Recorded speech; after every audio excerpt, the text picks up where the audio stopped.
Bonjour et bienvenue à toutes et à tous dans ce nouvel épisode du podcast, donc spécial analyse de patrimoine. Donc je reprends les analyses de patrimoine après une longue pause due à la naissance de mon deuxième petit qui a forcément impacté un petit peu ma vie privée. Donc juste une petite actu là-dessus. Donc je vais arrêter les lives les lundis rentables, donc ce que j'ai fait tout le mois de janvier et février, parce qu'aujourd'hui je n'ai plus le temps de bloquer un soir par mois, plus montage et tout. Enfin bref, ça me prenait beaucoup trop de temps.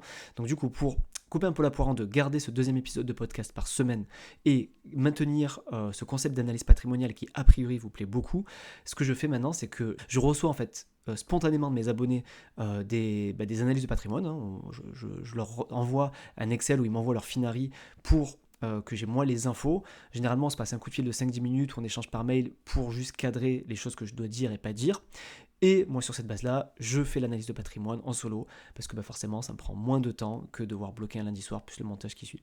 Donc voilà, pour info, à partir de maintenant, ça va se passer comme ça. Du moins, du moins sur les prochaines semaines, ça va se passer comme ça. Donc si jamais vous êtes intéressé pour que j'analyse votre patrimoine de cette manière-là, écrivez-moi à thomas@investirsim.com et voilà, je vous enverrai les docs et on discutera pour qu'on fasse ça. Donc on va commencer l'analyse patrimoniale de l'abonné, donc qui s'appelle Nicolas. Donc Nicolas, qui a 22 ans, étudiant en alternance, célibataire, sans enfant, qui gagne 1720 euros par mois et qui a déjà son épargne de précaution constituée donc de 21 000 euros et qui a pour objectif donc la liberté financière, donc avec son horizon de temps qui est de 33 ans, donc qui correspond, je pense, à son horizon de temps de retraite anticipée, et qui soit des revenus passifs et de valoriser un capital. Le détail des je demandais des compléments d'informations. Il me demande s'il est en bonne voie pour préparer une retraite anticipée vers ses 55 ans en partant du principe de retirer 4% de son capital. Et il m'a dit aussi qu'il souhaite qu'il souhaite une partie de son patrimoine vers des SCPI diversifiés à crédit à l'étranger, afin de respecter une allocation 20% livré, 40% bourse, 40% IMO, au lieu de 80% livré et 20%. Alors il n'a pas mis la suite, mais je pense que ce sera de l'investissement, je crois que c'est de la bourse. Maintenant qu'on a vu sa situation, je propose qu'on aille faire un tour sur son allocation, et ensuite je vais commenter un petit peu ses commentaires et ses objectifs pour voir qu'est-ce qu'on peut faire par rapport à ce qu'il a. Donc on va voir son allocation par enveloppe.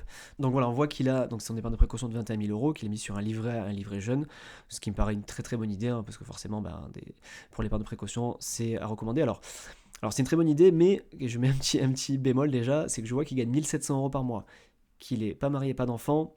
Ça me paraît quand même beaucoup en épargne de précaution. Voilà. Généralement, on recommande 3 à 6 mois de salaire, et potentiellement plus si on a des imprévus potentiellement plus élevés, qui augmentent forcément avec des situations type enfants, animaux de compagnie ou encore propriétaire de sa résidence principale.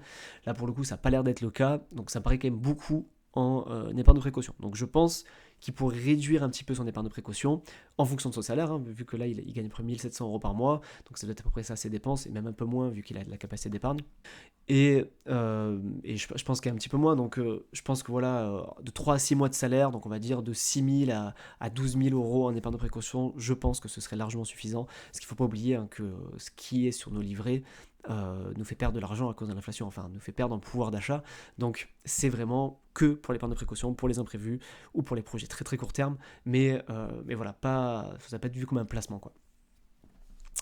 Ensuite, en sécurisé liquidité, il n'a rien, et il a finalement que des... Alors il n'a pas d'immobilier, pas d'exotique, il n'a que de la bourse. Donc il a un PEA à 3 600 euros et un compte titre à 4 000 euros à peu près, enfin, 3 900 euros. Donc c'est assez intéressant parce que c'est pas le genre de patrimoine que j'ai l'habitude d'analyser. On est vraiment sur c'est un étudiant, il est jeune, il démarre, et c'est super intéressant d'ailleurs qu'il s'y mette maintenant, parce que vous devez le savoir, mais les intérêts composés marchent mieux, plus le temps est long, plus les intérêts composés sont efficaces. Donc forcément, quand on commence à 22 ans, ça a beaucoup plus d'impact que si on commence plus tard. Donc très intéressant qu'il s'y penche maintenant.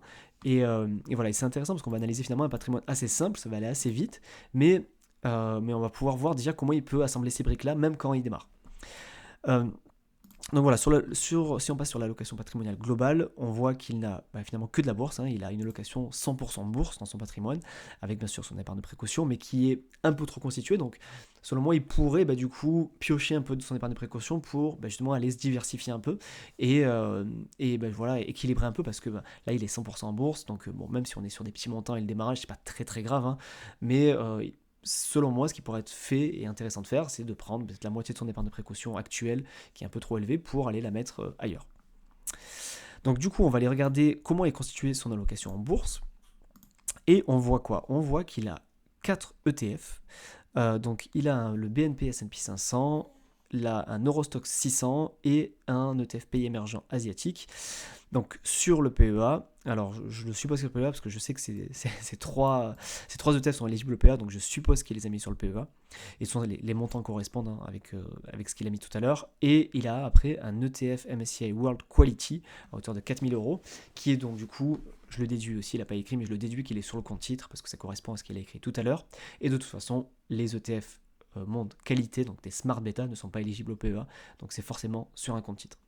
Ça lui fait à peu près 50% sur son ETF monde quality, et il a ensuite réparti 25% sur le S&P 500, 10-10 grosso modo sur Europe et émergent.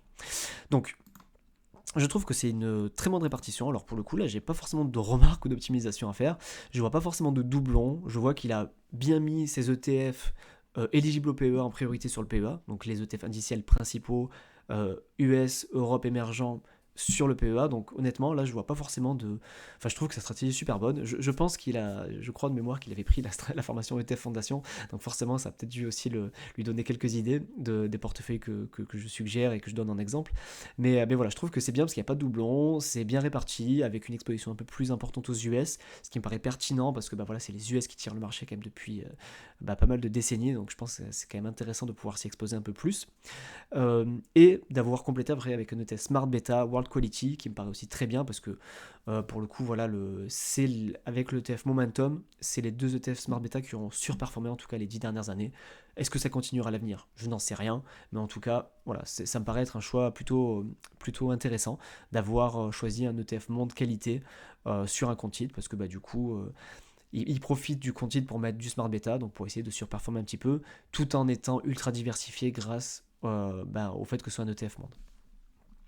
Donc finalement sur son portefeuille bourse, pas grand chose à dire, il n'a pas de stock picking, pas d'obligation non plus, donc pour un démarrage je pense que c'est très bien, c'est très bien, un portefeuille très diversifié, et on va dire surtout il utilise les enveloppes pour les bonnes choses en fait. Il a utilisé son PEA pour les ETF éligibles au PEA, en plus avec des frais minimums par rapport aux ETF qu'il a choisis.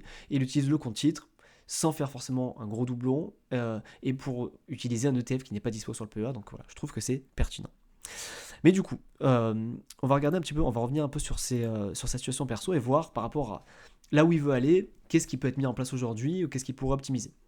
Donc, il m'a dit que il souhaite préparer une retraite anticipée vers ses 55 ans, donc dans 33 ans, en partant du principe de retirer 4% de son capital.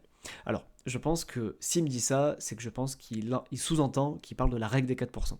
Je vais en parler rapidement pour ceux qui ne connaissent pas. La règle des 4%, c'est une règle un peu théorique en investissement qui a pour principe de pouvoir en fait vivre à la retraite en retirant tous les ans 4% du capital pour vivre.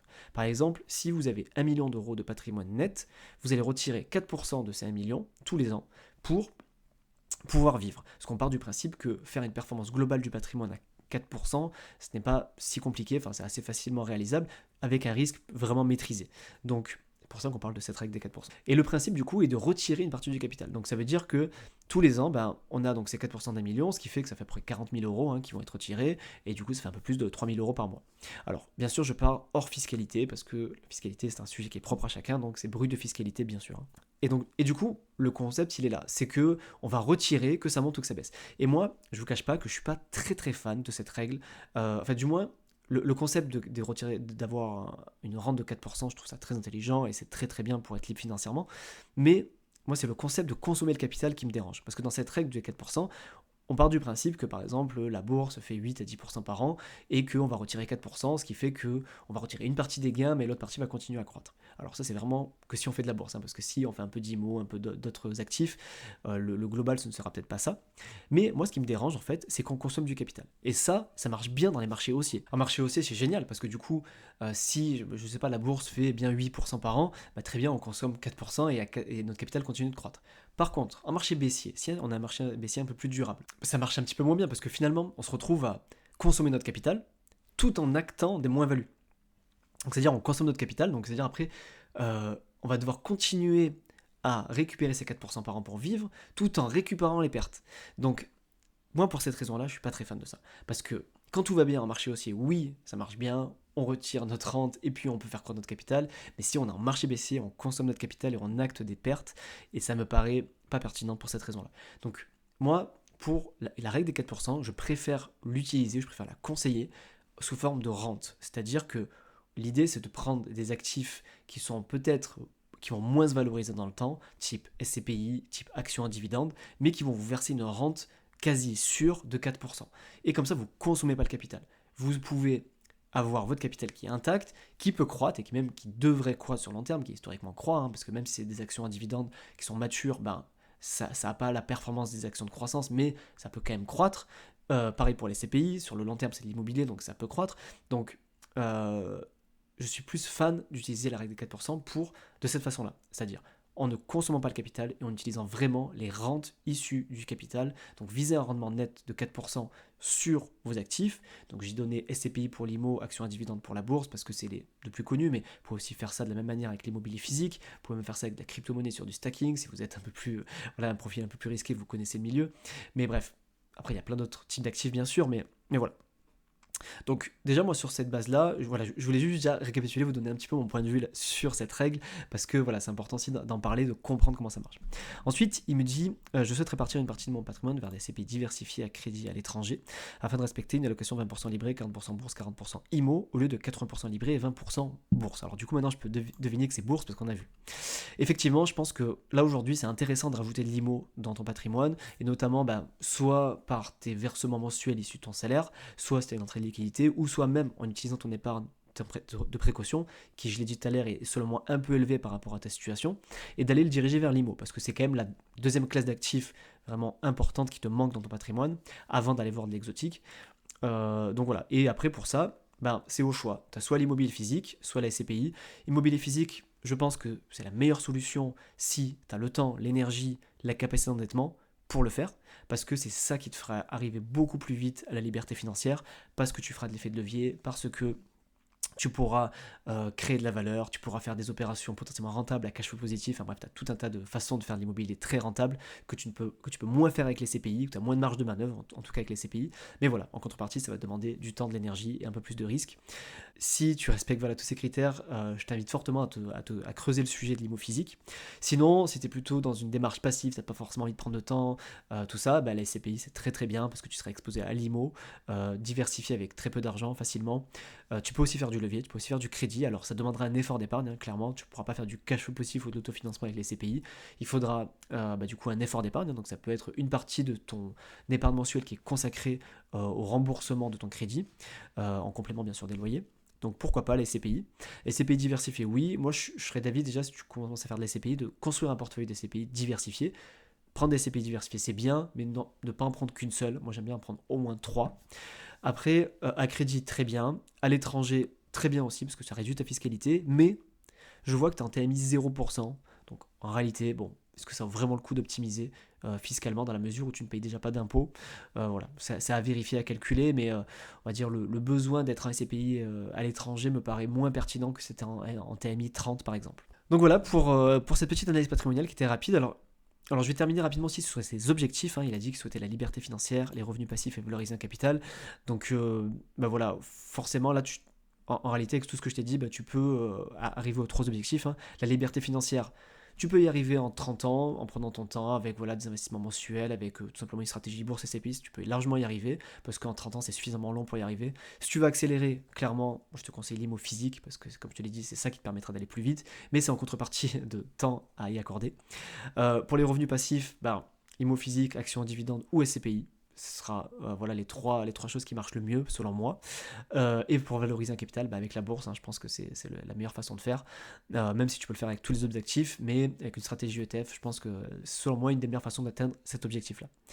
Surtout au vu de ton âge et au vu de ton profil de risque qui est plutôt dynamique. Donc voilà pour cette analyse de patrimoine pour Nicolas.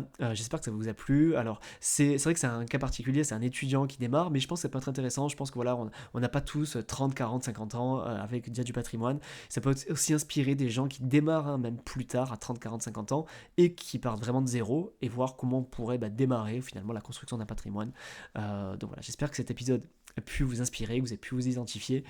Si vous êtes intéressé pour que je fasse votre analyse patrimoniale, n'hésitez pas à me contacter à thomas@investirsimple.com. On fonctionnera soit avec mon tableau, soit avec un Finari, et voilà, on fera un petit call rapide ou on échange par mail pour voir qu'est-ce que je peux dire et pas dire sur votre situation. Voilà, je vous souhaite une très bonne journée, soirée où que vous soyez, et je vous dis à bientôt pour un prochain épisode.